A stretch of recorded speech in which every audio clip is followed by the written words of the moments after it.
Oi, oi, oi, gente boa. É uma alegria estar com você, com todos vocês, com cada um de vocês.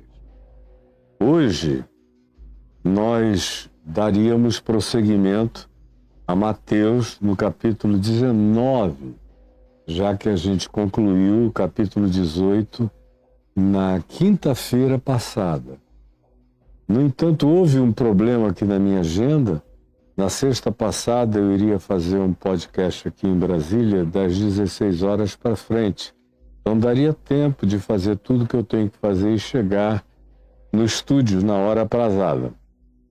Aí eles tiveram um problema técnico, transferiram para o dia de hoje e a consulta que eu recebi era se podia transferir para hoje desde que fosse tudo igual.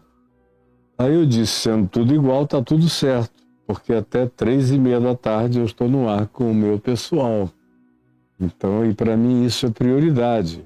Conclusão, houve lá um erro que não vale a pena. Provavelmente eu tenha participado do erro porque eu tenho a tendência de confundir 13 horas com 15 horas e na sexta-feira passada seria às 15 e me pegariam para eu começar às 16. E hoje eu não sei quem deles lá propôs chegar aqui 13h30. Só ontem à noite é que eu fui me dar conta disso. E aí atrapalhou completamente a nossa vida aqui. Mas agora já está tarde para eu fazer qualquer mudança lá. Mas eu tinha que dizer isso a você, porque eu sei que muita gente no YouTube, não no Instagram, onde foi uma surpresa. Eu não costumo fazer minhas lives de Mateus no Instagram. Eu faço normalmente na plataforma do YouTube, onde não tem limites de nada, e é onde eu tenho 4, 5 câmeras funcionando, GC operando. Aqui no TikTok, onde eu sempre transmito, e no Instagram, fica só essa nesga, essa olhada de voyeurista na janela, mas não tem a riqueza do que a gente oferece na plataforma oficial dos meus usos para fazer a exposição de Mateus aqui. Nós chegamos ao capítulo 19, e é o que eu vou falar amanhã com vocês. Hoje eu só queria dar essa explicação e fazer uma introdução ao que virá. O que é que virá? Jesus está na Galileia. E preste atenção, os temas, as pautas de Jesus na Galileia são totalmente diferentes. São pautas humanas. É pauta de gente. É pauta de dor, de fome, de necessidade humana, de cura, de doença mental, de lunatismo, de impotência quanto à autodeterminação da própria vida. Tamanha era a aflição da maioria dos que viviam naquele lugar que Isaías chamara 800 anos de a região da sombra da morte, a Galileia dos gentios, onde Jesus escolheu viver. O ministério dele, botando a sua base em Cafarnaum. Pois bem, as pautas da Galileia são pautas, como eu disse há pouco, de gente. Agora o capítulo 19 diz, depois que ele falou de perdão, contou a parábola do credor incompassivo, conforme está gravado aqui no YouTube, foi sobre o que eu falei extensamente, 1h30, na semana passada, na quinta-feira passada, porque aqui a exposição de Mateus é terça, quarta e quinta. Segunda e sexta eu gravo cursos. Então, na quinta passada eu terminei de falar sobre perdão e sobre o credor incompassivo. Aí olha só como começa o capítulo 19. Presta atenção. Parece uma filigrana desprezível, mas não é não. Preste atenção.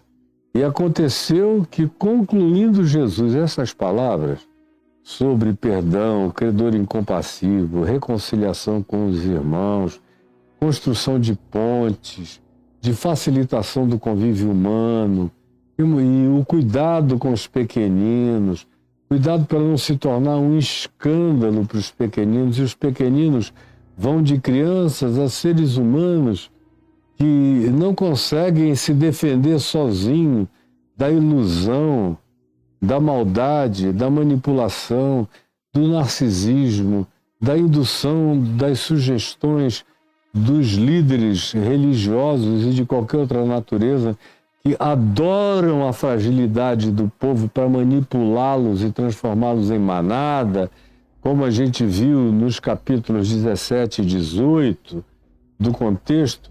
E eu repito, todo ele gravado aí na sequência de Mateus no YouTube.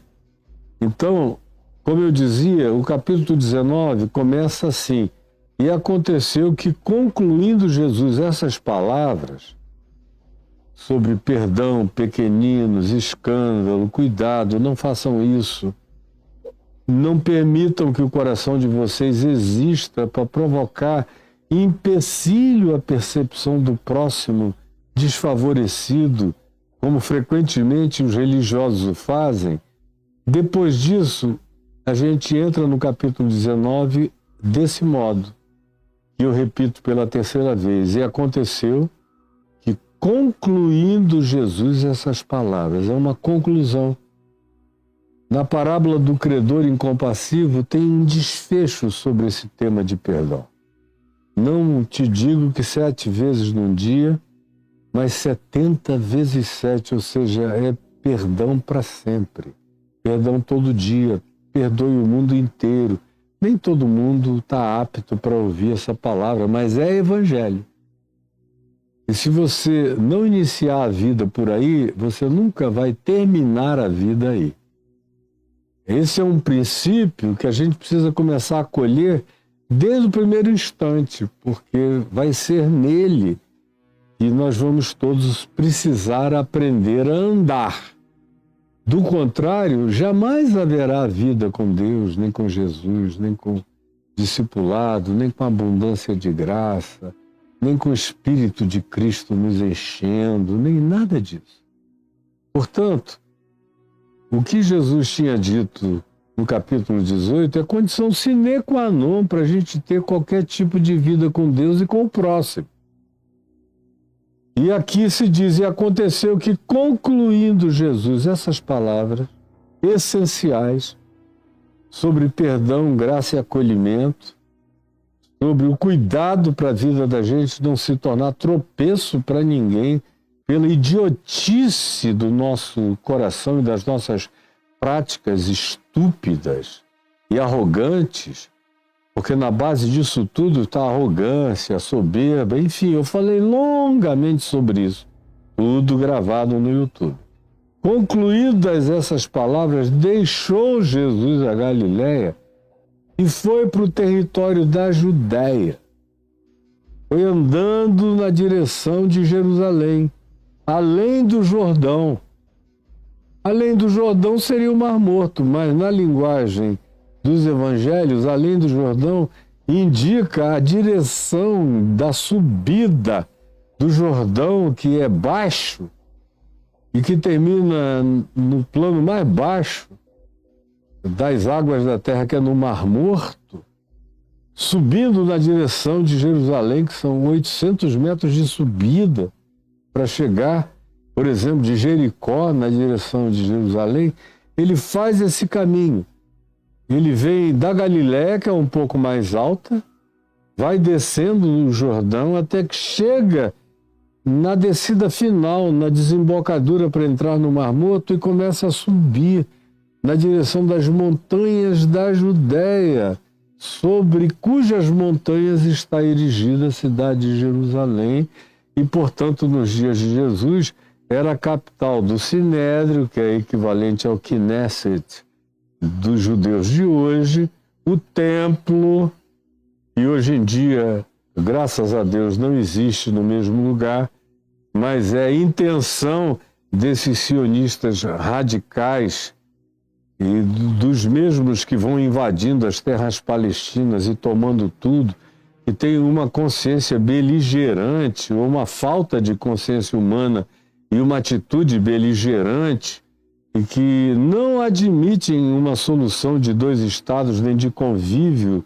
com os seus irmãos palestinos, são todos filhos de Abraão, mas querem um Israel segundo Moisés, de ponta a ponta, não admitem convívio de nenhuma natureza.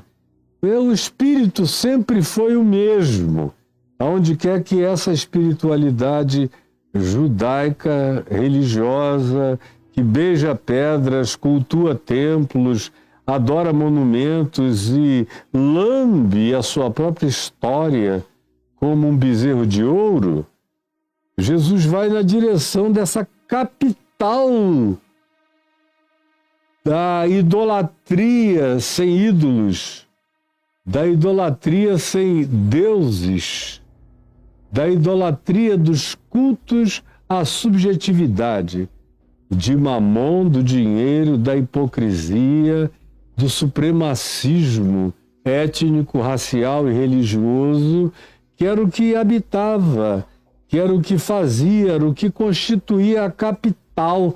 Jerusalém era feita disso, tanto é que Paulo diz em Gálatas, no capítulo 4, que Jerusalém só gera para a escravidão até o dia de hoje, disse Paulo.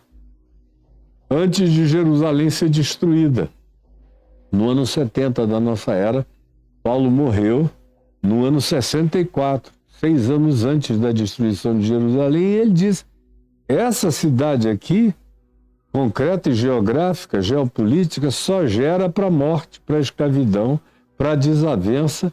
Foi assim até os dias de Jesus e continuou a ser assim até os dias de hoje. É uma longa história. Só gera para a morte e para a escravidão. O nome Jerusalém, que significa cidade da paz, é uma ilusão, um sarcasmo histórico, praticamente, porque é a cidade da guerra, da divisão, as mais diferentes e do ódio, que se manifesta por grupos distintos, especialmente pelos que se sentem donos de Deus e do lugar, que nesse caso, nos dias de Jesus, já eram os israelitas chamados de os judeus, que foi uma caracterização que começou desde o tempo do exílio em Babilônia, dos medos e dos persas. Eles já voltaram desse exílio como os judeus.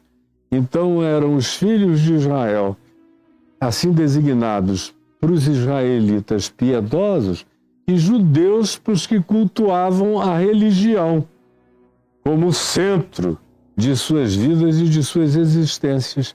Jesus deixa a Galiléia. As pautas na Galiléia são, como eu já disse, perdão, cura, misericórdia, ressurreição, libertação, acolhimento dos mais diferentes, é a manifestação do amor de Deus contra os absurdos, é a multiplicação dos pães, são ensinos de fé, não ter medo dos ventos, nem das ondas, nem das ameaças. São as pautas que precisam entrar no coração dos empobrecidos, dos invisibilizados, dos esvaziados, dos sem conteúdo, dos desprezados, dos marginalizados, e é isso que Jesus faz. Agora, à medida em que ele vai andando na direção de Jerusalém, a pauta muda. E o verso 3 do capítulo 19 diz que quando ele vai chegando nessa direção, sobre a qual Jerusalém está erigida, que vai acabar desembocando na morte dele, vieram a ele alguns fariseus, que são de todos os fanáticos religiosos do judaísmo do primeiro século, disparados mais fanáticos, os mais supremacistas, os mais caninos, os mais vorazes, os mais persecutórios, os mais horrorosos, os mais abjetos. Saduceus não ficam muito atrás, mas ficam. E os escribas e mestres da lei, quando são mestres da lei dos fariseus, são piores ainda. Vieram a Jesus alguns fariseus e o experimentavam. Na Galiléia, as pessoas queriam experimentar o amor, a graça, o perdão, vinham por trás e tocavam, recebiam curas, tremiam de gratidão, adoravam, curvavam-se, chamavam-no de Senhor, absorviam-no. Aqui, eles tentavam experimentar Jesus de outro modo. Era ver se Jesus passava nas ciladas, nas armadilhas. Quanto mais você chega para dentro da capital religiosa, mais armadilha é colocada, mais arapuca. Mais você é testado o tempo todo, porque tem gente querendo observar até onde você vai sem quebrar nenhum ditame, nenhum dogma, nenhuma manifestação doutrinária, nenhuma construção humana, nenhuma das tradições dos anciãos, que tem poder extremamente mais elevado do que qualquer revelação de Deus, da palavra de Deus, do amor de Deus, da graça de Deus. Tudo isso é idiotice. Para os religiosos, o que vale é o que está escrito, não o que está dito, mas o que eles, na letra, ao pé da letra, querem que entre e continue em vigência. Mesmo aqueles mandamentos mais horrorosos de morte, apedrejamento, destituição, banimento, ostracismo, afastamento, ódio declarado, vingança. É isso que eles gostam, é disso que eles existem. Aí, portanto, eles trazem logo uma questão à medida em que Jesus vai chegando nessa direção. Ironicamente, uma subida na geografia, mas é uma descida para um abismo do ponto de vista da temática espiritual e da percepção humana.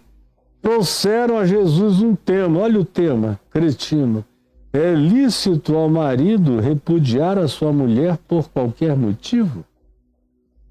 E é aqui que eu vou continuar com vocês amanhã. Hoje eu só queria fazer essa introdução e amanhã a gente vai começar a tratar desses temas pertinentes à religião, porque a religião só se interessa por isso, por essa tríade de pinto, pepeca e ânus. O que diz respeito ao que você faz com o pinto, com a pepeca, com o ânus. O que você faz com os seus aparelhos reprodutivos? O que você faz com o casamento? Não era por causa do relacionamento, era a troca de parceiro. O homem tinha direito a fazer isso tantas vezes quantas quisessem, porque foi um jeitinho que os rabinos judaicos deram para isentar os homens e comprometer as mulheres, como sempre a religião faz. E aqui o homem tinha prerrogativas variadas de liberdade, a mulher não. A mulher virava prostituta, ou mendiga, abandonada, ou era chamada de adúltera para o resto da vida, e se ela gostasse de alguém e alguém gostasse dela, ela tentasse começar uma outra vida, ela ia ser uma indigente moral para o resto da sua existência, tratada, tanto ela quanto o homem que a ela se achegasse para viver junto com ela, como seres desprezíveis. É o que a religião faz. Agora, eu vou ter que parar por aqui, porque o carro que veio me pegar está chegando. E eu vou ter que ir, mas eu já deixo essa introdução para a gente começar amanhã. E amanhã, 13h, eu espero todos vocês aqui. Só quero que vocês não esqueçam de contribuir com o meu ministério. Não é nem comigo, pessoalmente, isso aí é o Pix, CPF, Caio e Adriana, não. É o CNPJ que caracteriza o meu ministério. É isso aí, porque eu não estou fazendo o programa, mas estão ali, eles estão trabalhando, cortando ali dentro. O Marcelo Cunha está a postos lá no Rio trabalhando. Outros aqui em Brasília estão de olho trabalhando. Gente em vários lugares. Gente que não pode ser voluntária. Só funciona porque eu não consigo fazer sozinho e tem outras várias pessoas me ajudando em tempo integral para fazer isso acontecer. Por isso, você pode ajudar o meu ministério com esse CNPJ, que é o CNPJ do nosso Pix.